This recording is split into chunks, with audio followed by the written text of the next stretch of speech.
السلام علیکم ورحمۃ اللہ وبرکاتہ۔ الحمد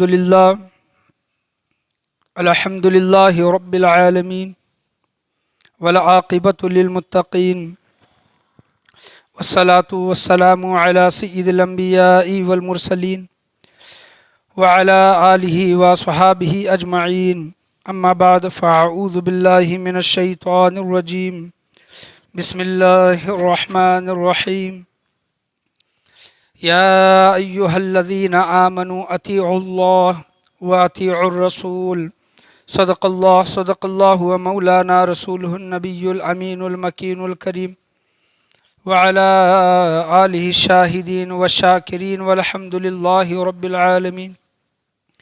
آئیے ہم اور آپ مل کر گنبد خضرا میں آرام فرمانے والے آقا حضور تاجدار مدینہ سرور و قلب و سینہ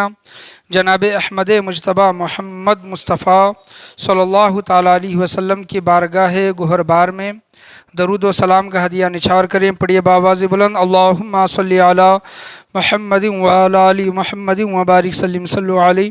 الصلاۃ والسلام علیک یا رسول اللہ صلی اللہ تعالیٰ علیہ وسلم۔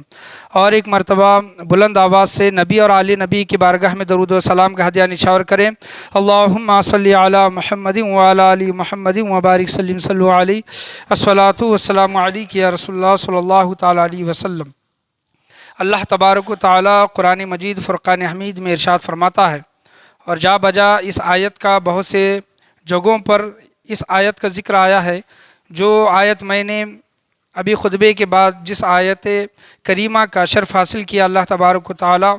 ارشاد فرماتا ہے کہ اعوذ باللہ من الشیطان الرجیم، بسم اللہ الرحمن الرحیم، یا ایہا الذین آمنوا اطیعوا اللہ و اطیعوا الرسول، اے ایمان والو اللہ تبارک و تعالیٰ کی اطاعت کرو اور اس کے رسول کریم صلی اللہ تعالیٰ علیہ وسلم کی اطاعت کرو۔ تو ہمیں زندگی بھر حضور صلی اللہ تعالیٰ علیہ وسلم کی اطاعت میں زندگی گزارنی ہے۔ اور آج کا جو میرا بیان کا جو موضوع ہے وہ سیرت حضرت سید خواجہ غریب نواز رحمۃ اللہ علیہ، سیرت پر، ان کی سیرت پر میں کچھ واقعات آپ کے سامنے بیان کرنے کے لیے کھڑا ہوا ہوں کہ دیکھیں کہ حضور صلی اللہ تعالیٰ علیہ وسلم کی زندگی سراپا سیرت رسول پر گزری ہے۔ اطیعوا الرسول یعنی حضور صلی اللہ تعالیٰ علیہ وسلم کی اطاعت پر حضور سیدنا خواجہ غریب نواز رحمۃ اللہ علیہ کی زندگی گزری ہے۔ اور حضور سیدنا خواجہ غریب نواز رحمۃ اللہ علیہ کے زندگی کے چند گوشے آپ کے سامنے پیش کرنے سے پہلے آپ رضی اللہ تعالیٰ عنہ، آپ رحمۃ اللہ علیہ کی ولادت باسعادت کے متعلق میں بات کرتا ہوں۔ 530 ہجری میں مقام سنجر علاقہ سیستان میں آپ کی ولادت باسعادت ہوئی۔ سنجری جو ہم کہتے ہیں، یہ سنجر یہ علاقہ تھا، اور سیستان علاقے میں آپ رحمۃ اللہ علیہ کی ولادت باسعادت ہوئی۔ اور حضور سید خواجہ غریب نواز رحمۃ اللہ علیہ کے والد گرامی کا نام حضرت خواجہ غیاث الدین رحمۃ اللہ علیہ، اور حضور حضرت سید خواجہ غریب نواز رحمۃ اللہ علیہ کے امی جان کا نام حضرت ام الورا رضی اللہ تعالیٰ عنہا۔ اور آپ کے والد کی طرف سے اگر دیکھیں گے تو آپ حسینی سید ہیں، حضور حضرت سید خواجہ غریب نواز، اور ماں کی طرف سے اگر دیکھیں گے تو حسنی سید ہیں۔ اور آپ کا شجرہ نسب اس طرح ہے کہ باپ کی طرف سے آپ کس طرح حسینی ہیں کہ سید معین الدین حسن بن سید غیاث الدین بن سید کمال الدین بن سید احمد حسین بن سید نجم الدین طاہر بن سید عبدالعزیز بن سید ابراہیم بن سید امام علی رضا بن سید امام موسیٰ کاظم بن سید امام سیدنا جعفر صادق رضی اللہ تعالیٰ عنہ بن سید امام محمد باقر بن سید امام زین العابدین بن سید امام حسین رضی اللہ تعالیٰ عنہ بن سید مولائے کائنات حضرت علی المرتضیٰ رضی اللہ تعالیٰ عنہ۔ اس طرح 14 واسطوں سے حضور حضرت سید خواجہ غریب نواز رحمۃ اللہ علیہ کا باپ کی طرف سے حسینی سید ہے، اور ماں کی طرف سے آپ کی امی جان کا نام ام الورا تھا۔ ماں کی طرف سے آپ کا اگر شجرہ نسب دیکھیں گے حسنی سید، سید معین الدین حسن سیدہ ماہ نور بن سید داود بن سید عبداللہ حنبلی بن سید یحییٰ زاہد بن سید محمد روحی بن سید داود بن سید موسیٰ ثانی بن سید عبداللہ ثانی بن سید موسیٰ اخند بن سید عبداللہ بن سید حسن مثنا بن سیدنا امام حسن مجتبی رضی اللہ تعالیٰ عنہ بن سید مولائے کائنات رضی اللہ تعالیٰ عنہ۔ اس طرح 14 اگر پشت پیچھے چلے جائیں تو ماں کی طرف سے حضرت خواجہ غریب نواز رحمۃ اللہ علیہ کا شجرۂ نسب حضرت مولا حسن رضی اللہ تعالیٰ عنہ سے ملتا ہے، اور 14 واسطے اگر سلسلہ اگر پیچھے چلے جائیں پشت تو 14 واسطوں سے حضرت خواجہ غریب نواز رحمۃ اللہ علیہ کا باپ کے طرف سے ان کا شجرہ ملتا ہے۔ اور آپ کا شجرۂ طریقت جو آپ کو خلافت ملی وہ آتا ہے خواجہ معین الدین حسن سنجری، اور ان کے پیر و مرشد خواجہ عثمان ہارونی، ان کے پیر و مرشد خواجہ حاجی شریف زندنی، خواجہ ان کے پیر و مرشد خواجہ قطب الدین مودودی چشتی، ان کے پیر و مرشد حضرت خواجہ ابو احمد چشتی، ان کے پیر و مرشد حضرت خواجہ ابو اسحاق شامی، ان کے پیر و مرشد خواجہ علو الدینوری رحمۃ اللہ علیہ، اور ان کے پیر و مرشد حضرت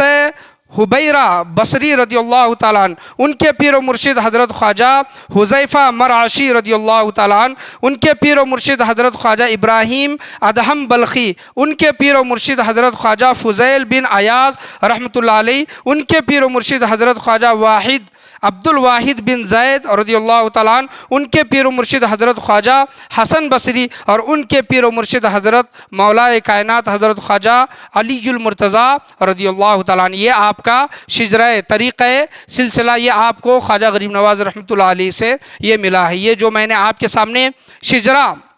نسب ہو یا پھر شجرۂ طریقت ہو، یہ تمام کے تمام چیزیں میں نے آپ کے سامنے ابھی بیان کی ہے۔ اس سے پہلے خواجہ غریب نواز رحمۃ اللہ علیہ کے سیرت پر بہت سے بیانات ہو چکے ہیں، لیکن یہ جو باپ کی طرف سے جو شجرہ ملتا ہے، ماں کی طرف سے جو نسب نامہ ہے، اور طریقت کے طرف سے جو خلافت وغیرہ جو ملتی ہے، خلیفہ جو بنایا جاتا ہے، یہ آپ کے سامنے بیان کرنا میں ضروری سمجھا تاکہ ہماری نوجوان نسل تک یہ پہنچے کہ حضور حضرت سید خواجہ غریب نواز رحمۃ اللہ علیہ کس طرح حسینی سید ہیں، کس طرح حسنی سید ہیں، اور آپ کا سلسلہ شجرہ بھی، آپ کا طریقت بھی حضور مولائے کائنات علی المرتضیٰ رضی اللہ تعالیٰ عنہ سے ملتا ہے۔ تو ہم آتے ہیں آیت پر۔ اللہ تبارک و تعالیٰ کیا ارشاد فرماتا ہے کہ اے ایمان والو، اے لوگو،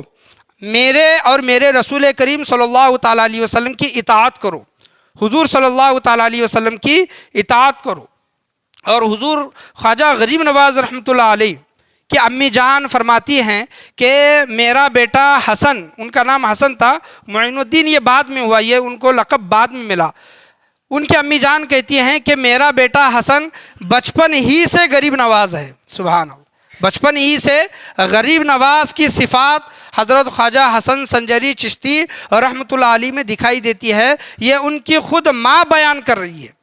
تو یہ واقعہ، یہ کس طرح آپ بچپن ہی سے غریب نواز ہے، یہ آپ کے سامنے واقعات بیان کرنے سے پہلے میں ایک ولی کی شان آپ کے سامنے بیان کرنا چاہوں گا کہ ولی کی شان کیا ہوتی ہے۔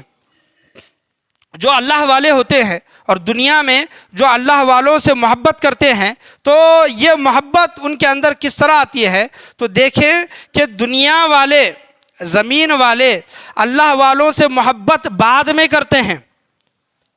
ان کی محبت اللہ تبارک و تعالیٰ آسمان والوں میں پہلے ڈال دیتا ہے، ان کے دلوں میں پہلے ڈال دیتا ہے یہ محبت۔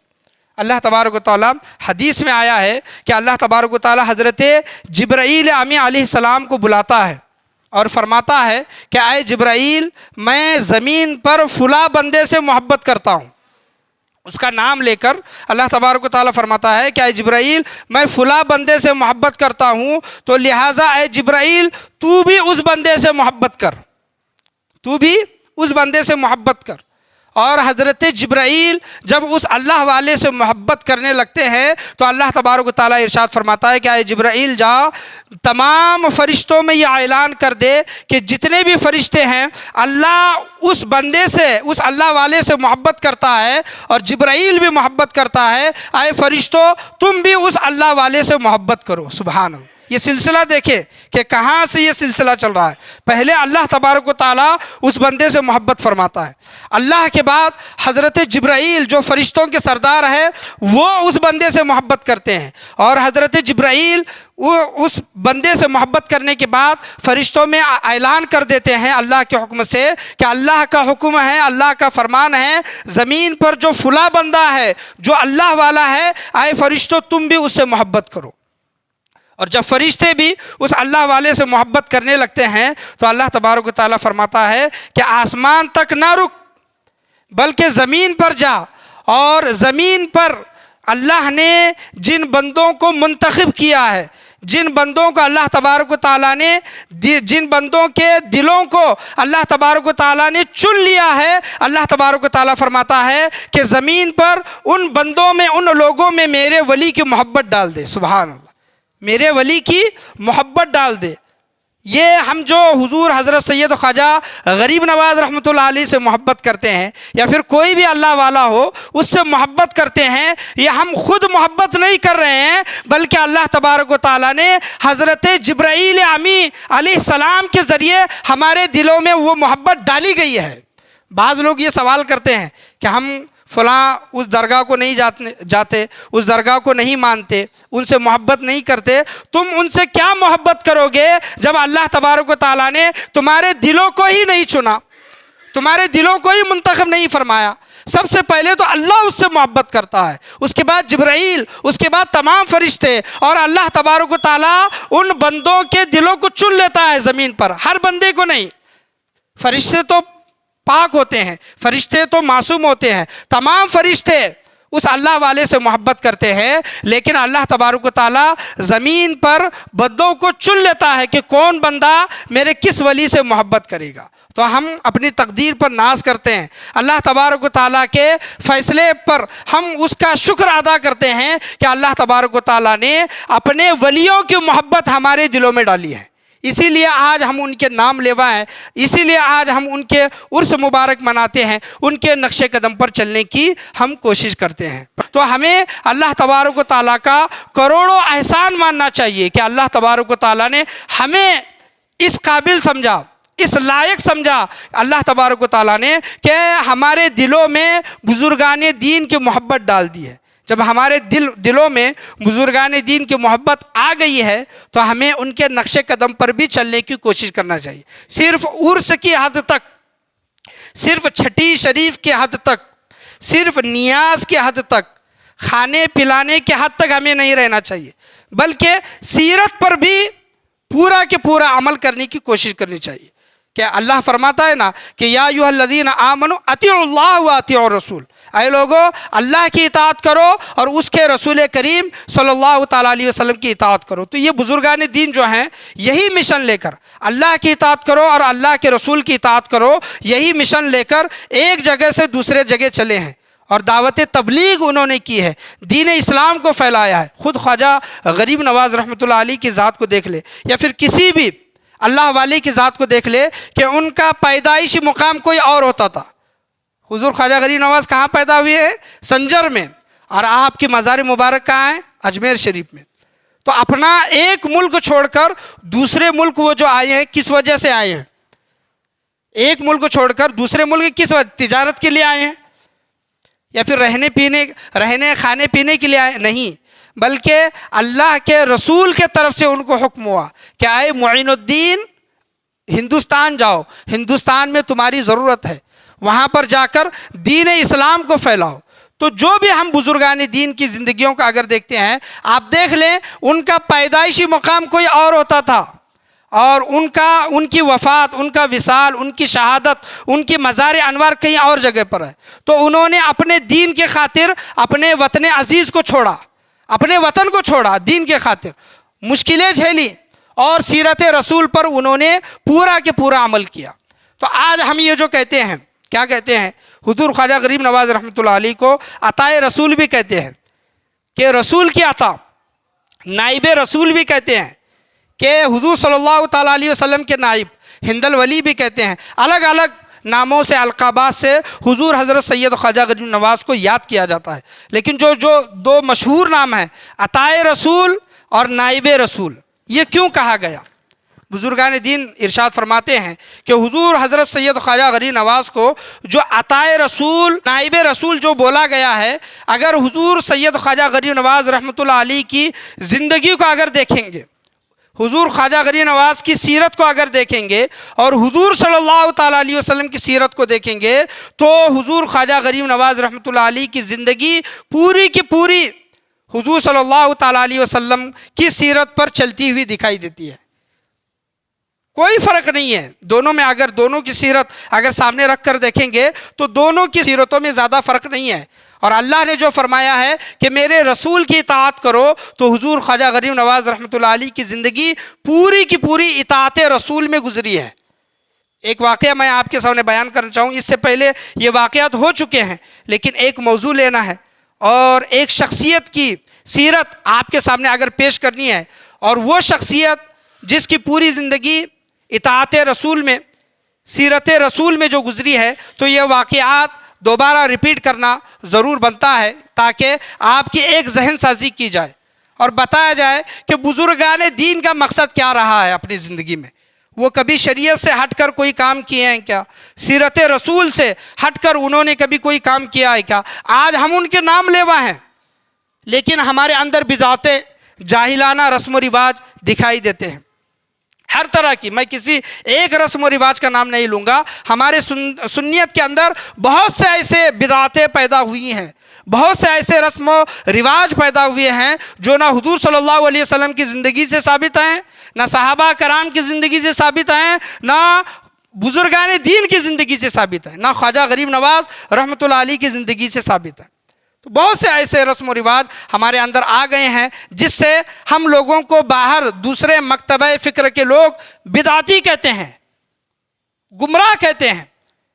تو کچھ بدعتیں تو ایسی ہیں جو کہ اسلام میں، شریعت میں جائز ہیں، اس پر ہم عمل کرتے ہیں اور انشاءاللہ عمل کرتے رہیں گے۔ لیکن بہت سے ایسی بدعتیں ہیں جو ہمارے اندر، ہمارے گھر کی عورتوں کے اندر آ گئی ہیں، جس سے ہم بدنام ہیں، جس سے لوگ دن بدن سنیت سے ہٹتے جا رہے ہیں،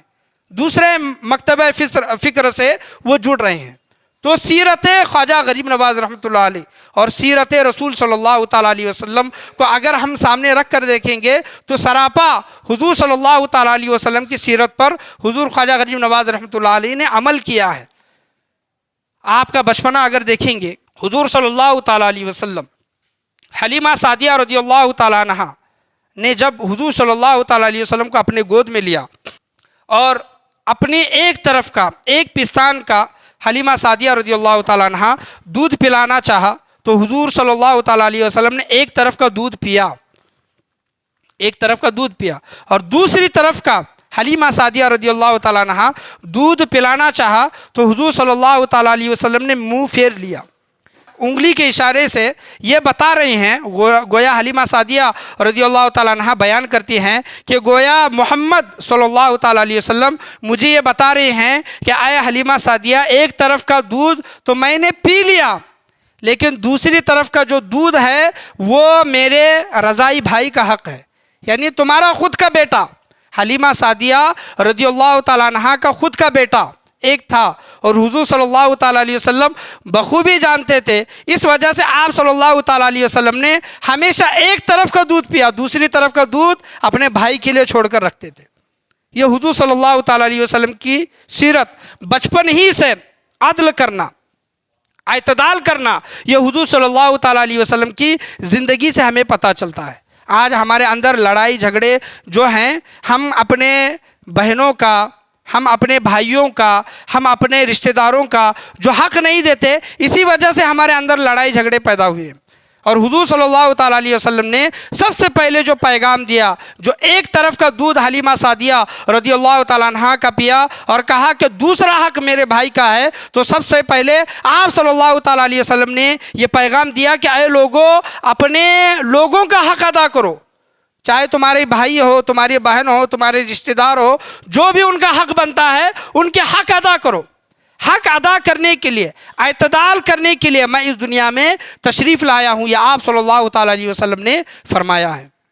تو ایک طرف کا دودھ پیا۔ اور حضور سید خواجہ غریب نواز رحمۃ اللہ علیہ کی زندگی، ان کی سیرت کو اگر اٹھا کر دیکھتے ہیں، عطائے رسول اسی وجہ سے نہیں کہا جاتا۔ نائب رسول حضور صلی اللہ تعالیٰ علیہ وسلم کا نائب بن کر اس دنیا میں تشریف لانا، ہندوستان کی سرزمین پر تشریف لانا، یہ کوئی معمولی بات نہیں ہے، یاد رکھیں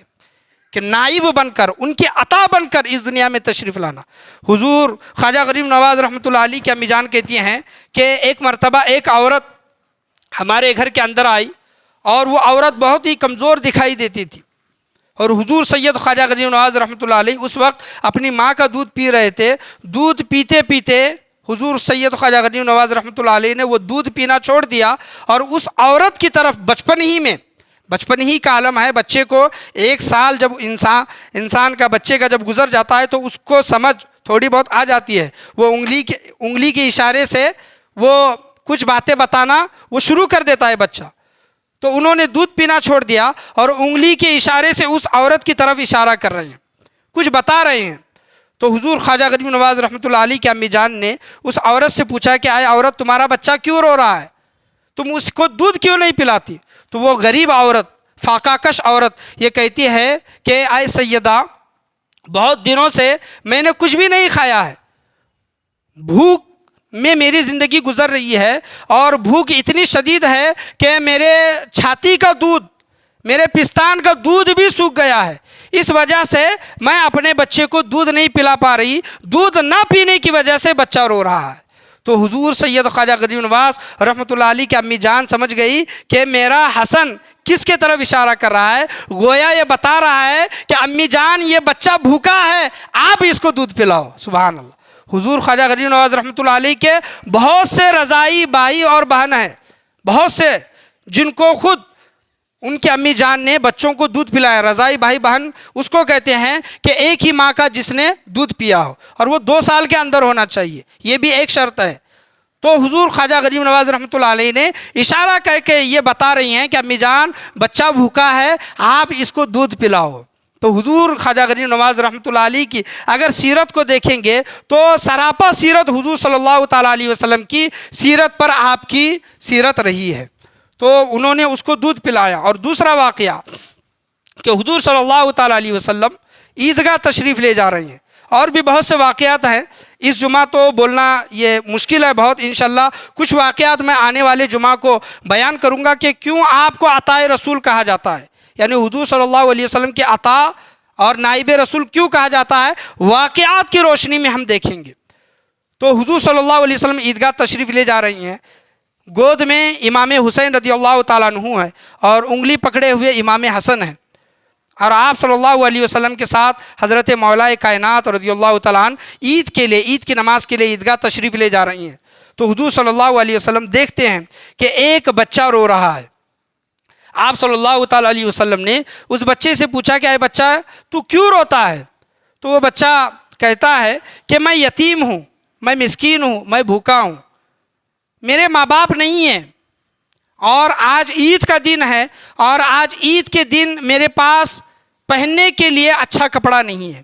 تو حضور صلی اللہ تعالیٰ علیہ وسلم حضرت مولا کائنات رضی اللہ تعالیٰ عنہ کو کہتے ہیں کہ اے علی، دونوں بچوں کو لے کر تم عیدگاہ چلے جانا، اور وہ حکم پا کر حضرت علی رضی اللہ تعالیٰ عنہ وہاں سے چلے جاتے ہیں۔ حضور صلی اللہ علیہ وسلم اس بچے کو اپنے گود میں لیتے ہیں اور کہتے ہیں کہ میں تمہارے لیے نئے کپڑوں کا بندوبست کر دوں گا۔ تو وہ بچہ خوش ہوتا ہے اور کہتا ہے کہ مجھے نئے کپڑے مل گئے، لیکن میرے ماں باپ نہیں ہیں، میرے ماں باپ نہیں ہیں۔ آج دنیا میں کوئی بھی اگر غریب ہے تو اس کو نئے کپڑے دے دے گا، کھانے پینے کی چیزیں وغیرہ دے دے گا، لیکن قربان جائیں حضور صلی اللہ تعالیٰ علیہ وسلم کی سیرت پر، عادت کریمہ پر۔ حضور صلی اللہ تعالیٰ علیہ وسلم ارشاد فرماتے ہیں کہ اے بچے، کیا تو اس بات سے خوش نہیں ہوتا کہ تیرا باپ محمد ہو؟ سبحان اللہ۔ اے بچے، کیا تو اس بات سے خوش نہیں ہوتا کہ تیرا باپ محمد ہو، تیری ماں عائشہ ہو، اور تیرے بھائی بہن حسن و حسین ہو، تیری بہن حضرت فاطمہ رضی اللہ تعالیٰ عنہا ہو؟ تو وہ بچہ خوش ہوتا ہے اور کہتا ہے کہ قربان جاؤں آپ کی اس نسبت پر کہ اللہ تبارک و تعالیٰ کا شکر ہے کہ اللہ تبارک و تعالیٰ نے مجھے یتیم بنایا، اللہ نے مجھے یتیم بنایا۔ اگر اللہ مجھے یتیم نہ بناتا تو محمد کے جیسا باپ نہیں ملتا اور عائشہ کے جیسی ماں نہیں ملتی، حسنین کریمین کے جیسے بھائی نہیں ملتے۔ سبحان اللہ، قربان جاؤں اس یتیمی پر۔ وہ بچہ خوش ہوتا ہے اور اس کے آزو بازو میں اور بھی بچے تھے، وہ بھی بچے رونے لگتے ہیں۔ حضور صلی اللہ علیہ وسلم ان سے پوچھتے ہیں کہ اے بچوں تمہاری رونے کی وجہ کیا ہے؟ تو وہ بچے کہتے ہیں کہ کاش ہم بھی یتیم ہوتے ہیں۔ سبحان اللہ، کاش ہم بھی یتیم ہوتے تو آپ کی نسبت ہمیں مل جاتی۔ تو یہ حضور صلی اللہ تعالیٰ علیہ وسلم کی سیرت ہے۔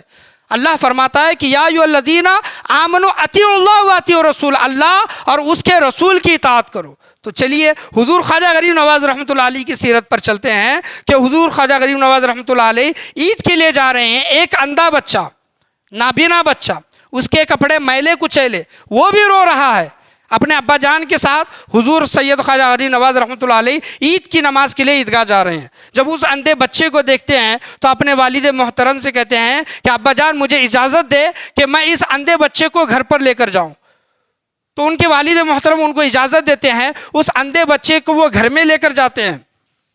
اور اپنی امی جان سے کہتے ہیں کہ امی جان میں اپنا نیا کرتا اس اندھے بچے کو دینا چاہتا ہوں، تو آپ اس کو نہلاؤ دھلاؤ۔ تو ان کی امی جان حضور خواجہ غریب نواز رحمۃ اللہ علیہ کی امی جان اس اندھے بچے کو نہلاتی ہے دھلاتی ہے۔ حضور سید خواجہ غریب نواز رحمۃ اللہ علیہ اپنے بدن پر کے نئے کپڑے اس اندھے بچے کو دیتے ہیں اور اپنے ساتھ میں اس کو عیدگاہ لے کر جاتے ہیں۔ تو دیکھیں کہ حضور خواجہ غریب نواز رحمۃ اللہ علیہ کی پوری زندگی،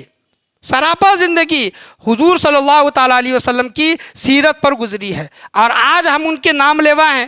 ہم ان کے صرف کرامتیں، بزرگان دین کے کرامتیں سن کر خوش ہوتے ہیں، ہم صرف چھٹی کا کھانا کھا کر خوش ہوتے ہیں، ہم صرف چھٹی شریف منا کر خوش ہوتے ہیں، لیکن بزرگان دین کی یہ تعلیم نہیں ہے۔ یاد رکھیں، بزرگان دین کا ہم جس طرح نام لیتے ہیں،